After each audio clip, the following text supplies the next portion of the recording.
Kakahanap ko ng pure honey, napunta na ako dito.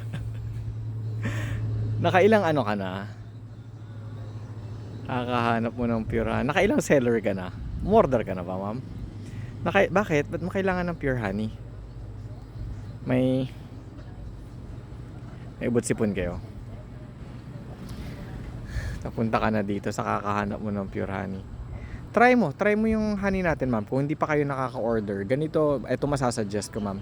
Pumunta ka sa mga testimonials, pumunta ka sa shop.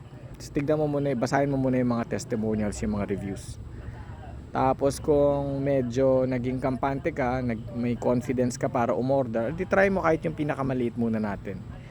Tapos bawat ma-order mo, makakakuha ka ng libreng organic lemons, no? Igorot kami from Cordillera region, produkto namin yan doon, pati yung lemons katulad ng mga ganito, yan, organic lemons. Organic po to. Pag tumagal, mag-yellow po yan, no? And pwede mong ihalo sa honey mo pag dumating. Pag o-order kayo, ma-message mo ko. Kung sakali lang na o-order kayo, message mo ko, boss, nasabihan mo ko sa video, pag umorder ako, message kita, dagdagan ko yung lemons mo, no? Nakailang seller ka na ba? Nakailang node ka na ba?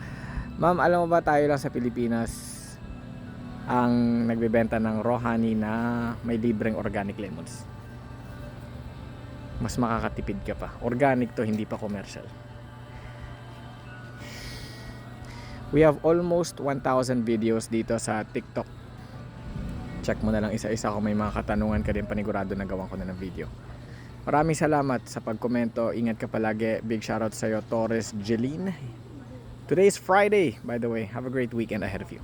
Hello everyone, sa mga taong gusto ng pure honey, ng raw honey, meron tayo sa Shopee, meron din tayo sa TikTok Shop. Cash on delivery tayo sa buong bansa, Luzon, Visayas at Mindanao.